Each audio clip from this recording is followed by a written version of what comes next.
Olá, alunos, tudo bem? Eu sou a professora Manuela Cerejo, professora de Biologia, e estou aqui para mais uma aula. Vamos ver qual é o assunto da nossa aula. A nossa aula 22 tem por objeto de conhecimento o tratamento de água e esgoto, usinas de energia elétrica, rendimento e custo, programas de imunização, prevenção e tratamento de doenças e o detalhamento dependência química. Então, vamos para a nossa aula.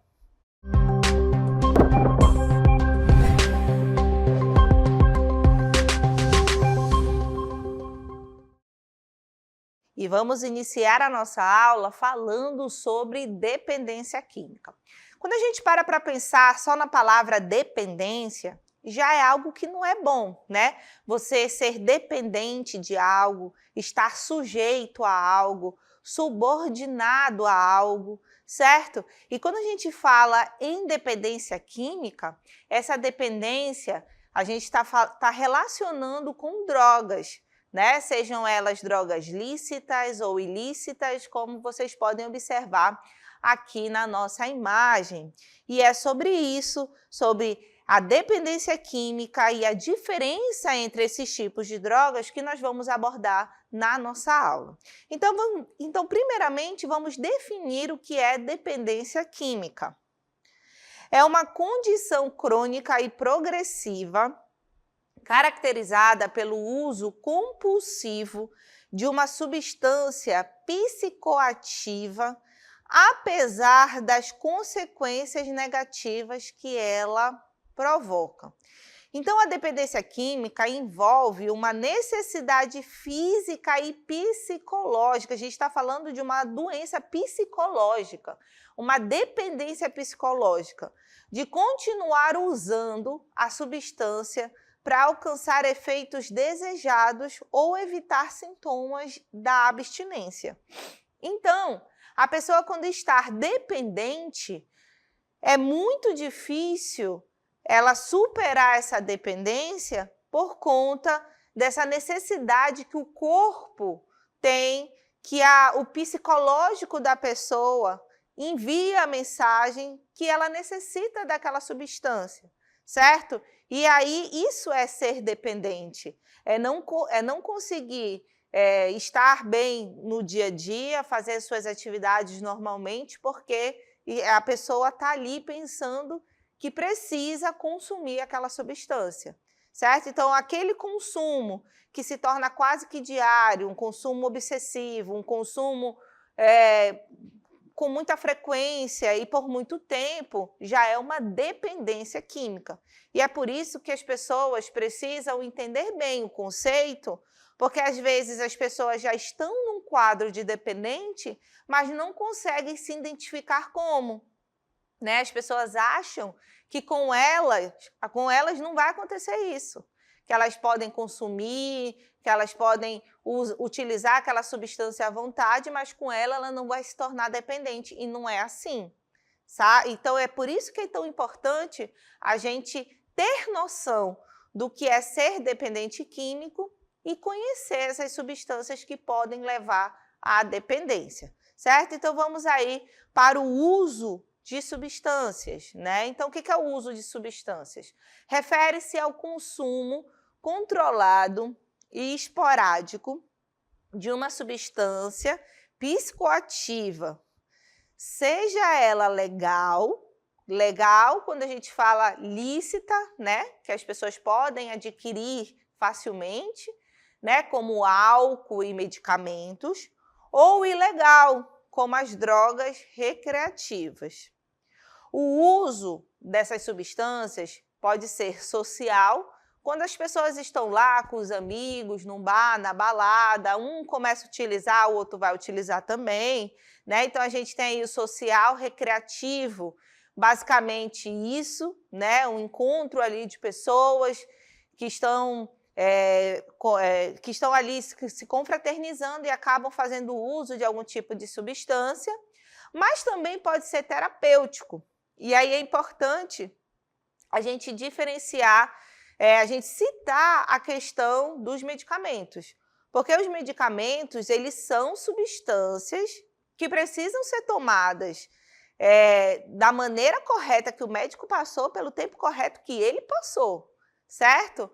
Porque os medicamentos também podem levar, esses medicamentos também podem levar à dependência, né? O uso de substâncias em si não necessariamente leva a problemas de saúde ou sociais. Muitas pessoas conseguem usar substâncias ocasionalmente sem desenvolver problemas, desde que o uso seja moderado e responsável.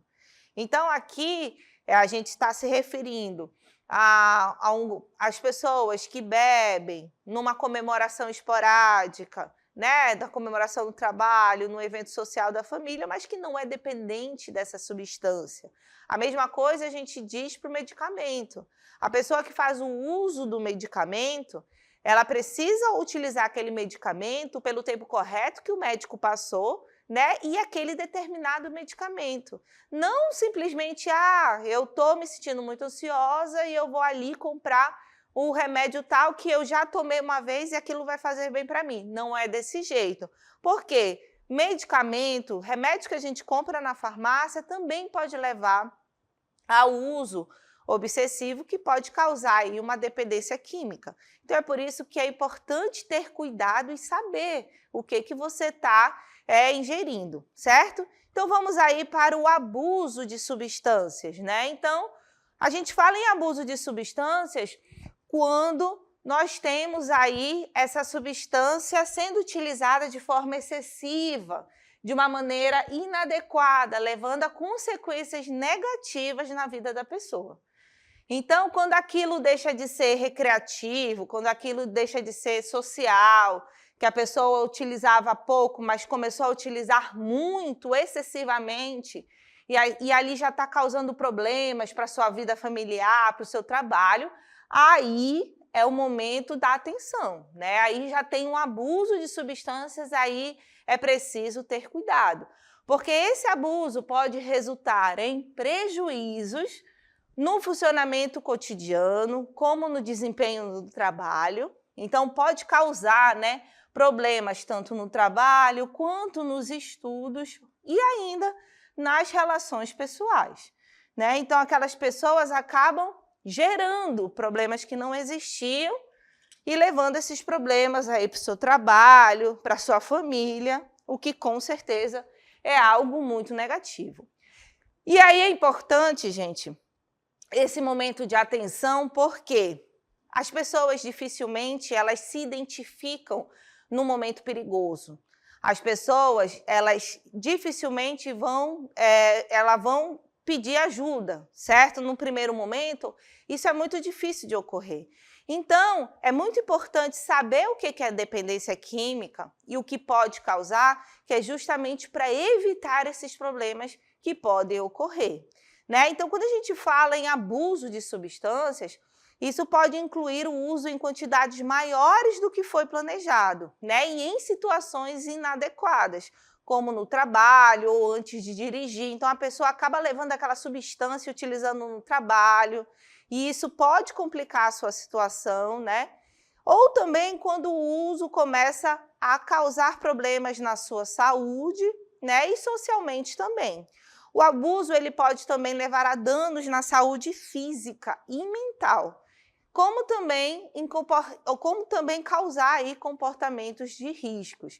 Então, quando qualquer um dessas características estiverem aí ocorrendo, o sinal de alerta ele deve ser entendido, porque a pessoa pode não entender que ela já está precisando de ajuda, mas as pessoas que estão ao redor conseguem enxergar um comportamento diferente, conseguem enxergar que aquela pessoa ela já está diferente no trabalho, ela já está diferente em casa. Então, essas pessoas próximas vão ser muito importantes porque elas vão identificar aquele primeiro momento que aquela pessoa não está enxergando, certo? E evitar né? E aí a importância dessas pessoas ao redor é evitar que aquela situação se prolongue, piore e se torne algo mais grave, certo? Vamos aí ver a dependência de substâncias, né? Então, quando a pessoa está mesmo dependente, subordinado, né, sujeito a essas substâncias, é uma condição mais grave, né? Quando a gente fala a pessoa já é dependente químico, essa condição já é mais grave, porque a pessoa vai desenvolver uma necessidade física e psicológica da substância, né? Então, quando ela já está dependente, ela fisicamente, o corpo dela já precisa daquela substância. E os dependentes, né, de substâncias, esse quadro caracteriza-se por um consumo compulsivo. Então, as pessoas vão estar consumindo compulsivamente, né?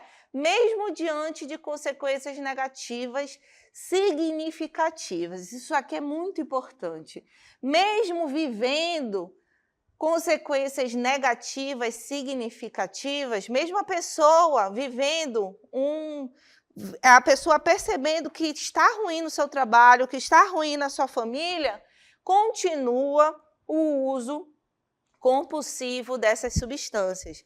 Às vezes, usa a substância até para tirar, né, como uma maneira para justificar toda aquela sensação que ela está tendo, né? Então, a pessoa sabe que está num momento ruim, que provavelmente esse momento ruim foi causado aí pelo uso compulsivo dessas substâncias e acaba recorrendo ao uso para tentar esquecer o que está vivendo. E aí, gente, isso vira uma bola de neve.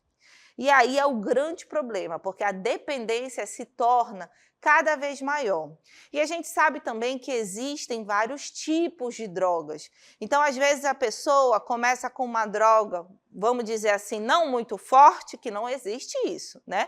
Mas vamos dizer uma que não seja tão forte, e aí já acaba numa droga muito mais forte, que causa muito maior dependência, justamente porque vira essa bola de neve de problemas, certo? Então, é por isso que há os primeiros sinais de que há um abuso compulsivo de substâncias, aos primeiros sinais de que está acontecendo alguma coisa errada com aquela pessoa, é necessário agir para que aquela situação não se prolongue, porque um caso de dependência química é muito sério e muito complicado para ser contornado, certo? E agora a gente vai entender um pouquinho quais são as principais substâncias psicoativas, né? Nós temos aí substâncias que são classificadas como depressoras, nós temos substâncias que são classificadas como estimulantes e nós temos substâncias que são classificadas como perturbadoras, certo? Vamos aí conhecer as drogas depressoras. As drogas depressoras, elas apresentam uma diminuição das atividades cerebrais do seu usuário, certo? E aí, o que vai fazer com que a pessoa fique mais devagar, mais desligado, mais alheio. Então, é importante a gente notar essas características, tá? Quando a pessoa está mais devagar, está mais desligado, está alheio, está menos sensível aos estímulos externos, tá?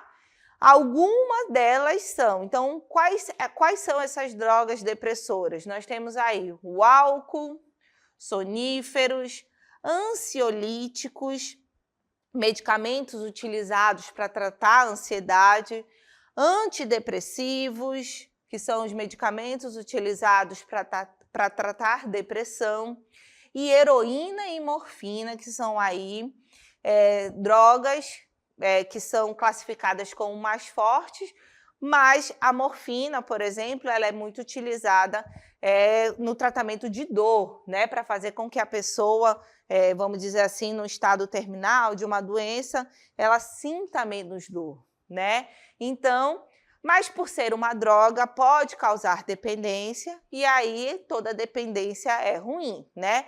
E essas substâncias depressoras, elas diminuem a atividade no sistema nervoso central, causando efeitos como relaxamento, sonolência e redução da ansiedade. E aí acontece que a pessoa acaba se acostumando com essa sensação, né, de relaxamento, por exemplo, e acaba procurando isso todo o tempo. E essa procura, essa necessidade, acaba fazendo com que a pessoa se torne dependente, né?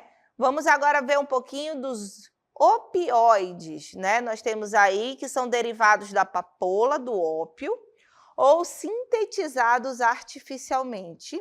Os opioides são usados medicinalmente para alívio de dor, mas são altamente viciantes, que é, como eu falei para vocês, a morfina, né?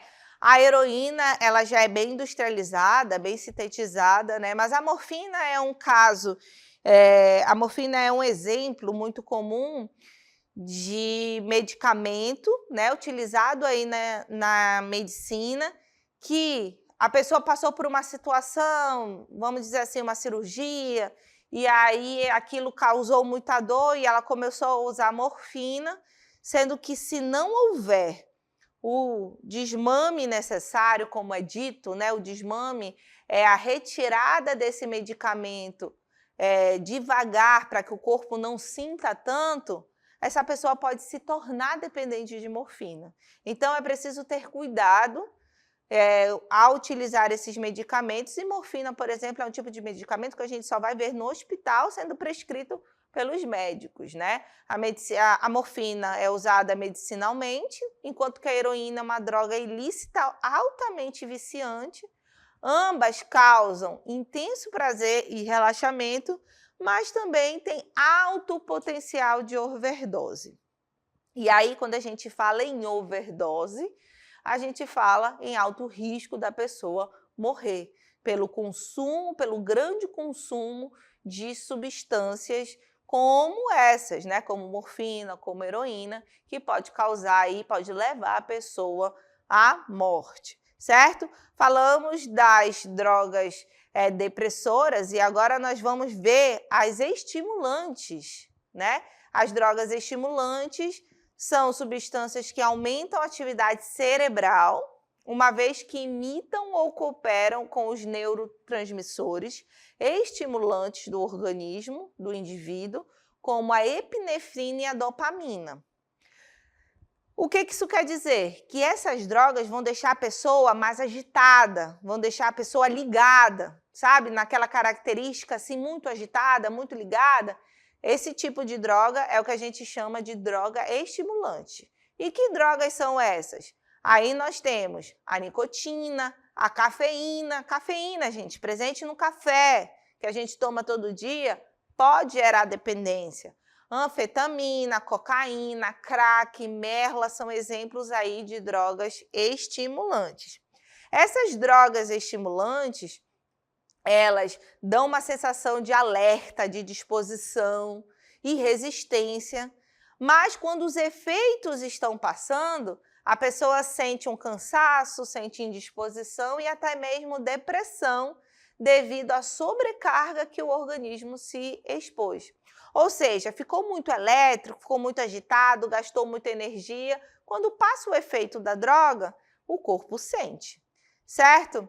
E aí, gente, por que é tão importante a gente sempre falar do perigo e das consequências ruins em relação ao uso dessas substâncias? Porque essas substâncias estão presentes muito no meio dos adolescentes.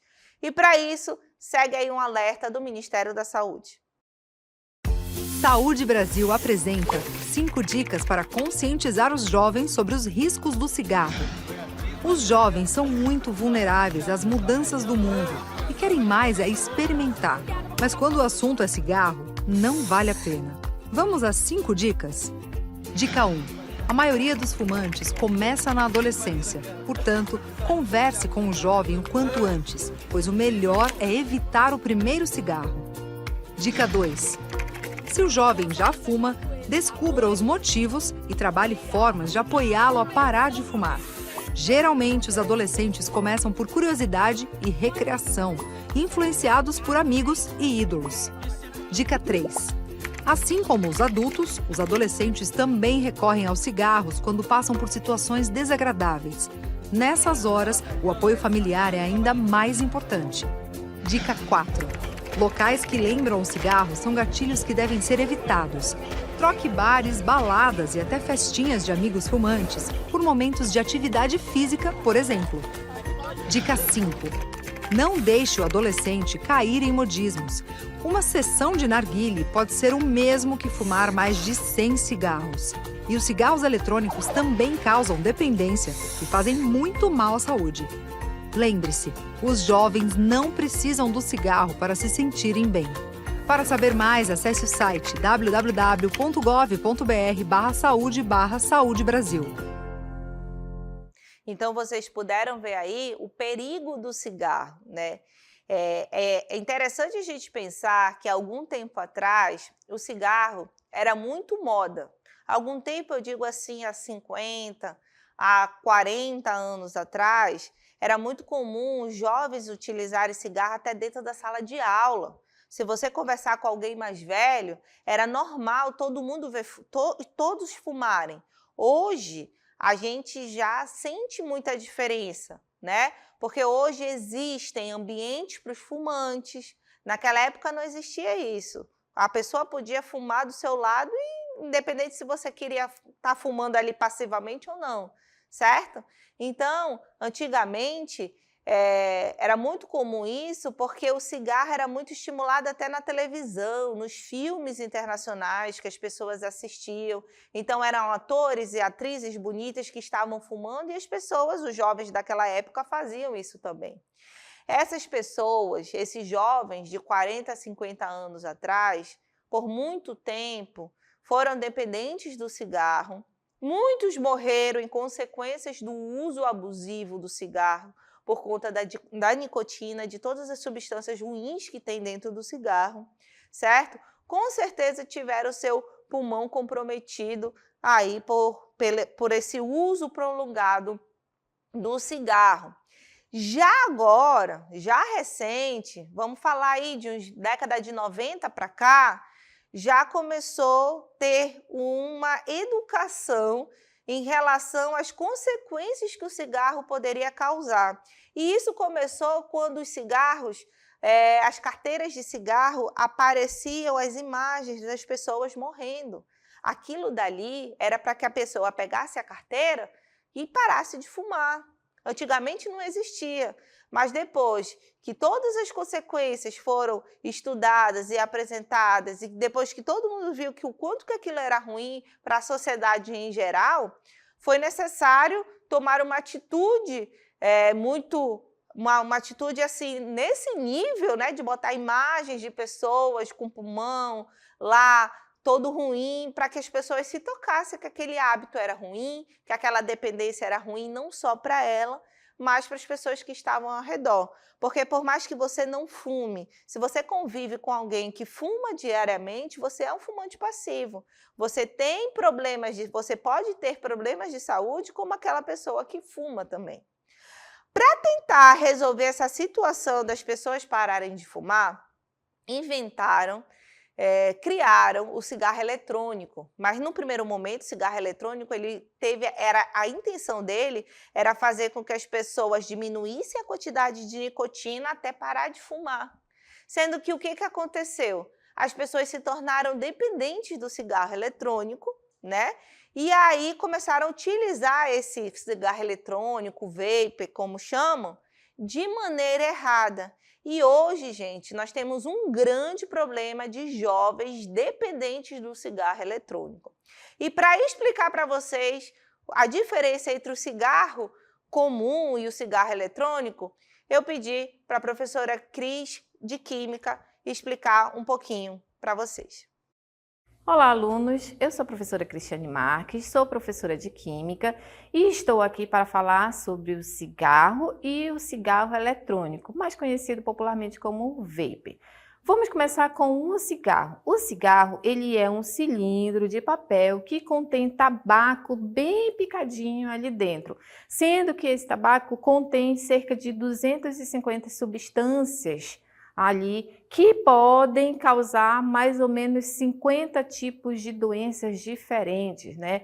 Por quê? Porque são substâncias tóxicas. Dentre essas substâncias tem a nicotina, que é o que provoca aquele vício, né? Que causa o vício de fumar. As doenças provocadas pelo vício do cigarro podem ser bronquite crônica, enfisema pulmonar e câncer, principalmente de boca, de esôfago e o câncer de pulmão. Então, pensando nessas pessoas, foi inventado aí o cigarro eletrônico. Por quê? Porque se achava que a nicotina que fazia mal. Então, o que se pensaram? Vamos construir, né? Vamos pensar num outro dispositivo que não tenha nicotina. Aí inventaram o cigarro eletrônico. O que é o cigarro eletrônico? É um dispositivo que contém água, propileno glicol e glicerina vegetal, sendo que alguns podem ter nicotina ou não. E também eles têm aí aromatizantes, que é para dar aqueles perfumes, aquele sabor que tem aí nos cigarros eletrônicos, né? Ou que também chamados de vape, pod e popularmente também conhecido como pendrive. Só que se engana quem pensa que o cigarro eletrônico é inofensivo. Ele não é tão inofensivo assim. Porque quando a pessoa está fumando o cigarro eletrônico, aquela fumaça que sai, a pessoa pensa que é só o vapor de água. Não é o vapor de água, porque as substâncias que contém o líquido ali, que formam esse líquido que contém ali dentro do cigarro eletrônico, esse líquido ele é aquecido e essas substâncias elas se transformam em substâncias tóxicas, como o formaldeído e o acetaldeído, que são substâncias que já foram encontradas até em inseticidas.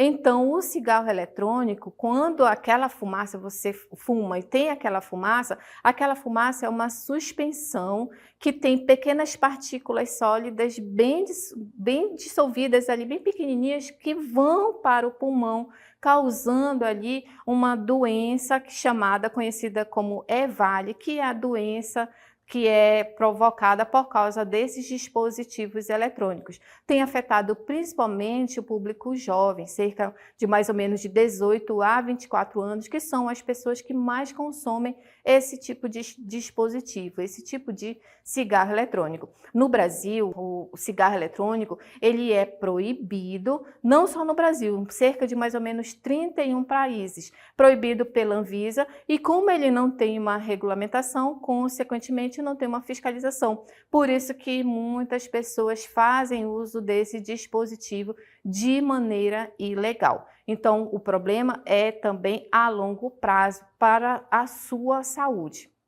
Agora que você já conhece a diferença entre o cigarro e o cigarro eletrônico, pensem bem antes de usar. Não usem, tá ok? Muito obrigada, a gente se vê por aí. Muito bem, então o melhor que se tem a fazer é não utilizar nenhum e nem outro. Vamos aí ver um pouquinho das drogas perturbadoras. Então, são aquelas que alteram a percepção do usuário, ou seja, afetam as partes sensoriais e nervosas do cérebro. Algumas são maconha, haxixe, êxtase, cogumelo, LSD e ayahuasca. São exemplos de drogas perturbadoras. Temos também as canabinoides, né? Canabinoides são aquelas que têm como substância que o compõe o canabinol, né? Então tem a THC, que é tetrahidrocannabinol, principal componente psicoativo da maconha, provoca euforia e alteração das percepções sensoriais e relaxamento, e a CBD, que é o canabidiol. Não é psicoativo como o THC, mas tem sido estudado por seus potenciais benefícios terapêuticos, como alívio da dor e redução da ansiedade, sendo aí utilizado em tratamentos na medicina, certo? Impactos físicos, nós temos aí danos à saúde, doenças cardíacas, hepáticas são doenças no fígado, doenças pulmonares e danos cerebrais. Sistema imunológico, a dependência pode enfraquecer o sistema imunológico, aumentando a vulnerabilidade a infecções e doenças crônicas. Ainda impactos físicos, nós temos doenças infecciosas, o uso de drogas injetáveis está associado ao risco elevado de contrair doenças infecciosas como HIV e hepatite C, efeitos de abstinência, quando a substância não é ingerida, a pessoa pode experimentar sintomas de abstinência que podem ser graves e até fatais, dependendo da substância. Então, aqui nós vimos os impactos físicos que a dependência química causa, né? Mas também tem os impactos psicológicos, né? Como vocês podem ver aí, transtornos mentais, alterações cognitivas, isolamento e desesperança, aumentando o risco de comportamentos suicidas.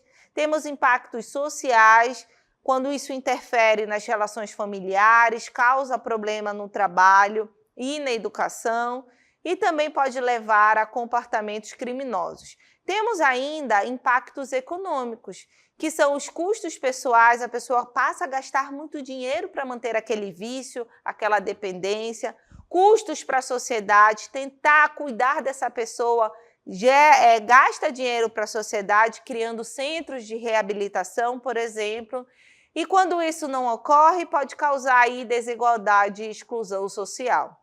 Então, como vocês podem ver, são vários pontos negativos, né, que nós temos aí da dependência química. Então, o que se deve fazer é evitar o uso dessas substâncias que podem levar a essa dependência química. Essa foi a nossa aula.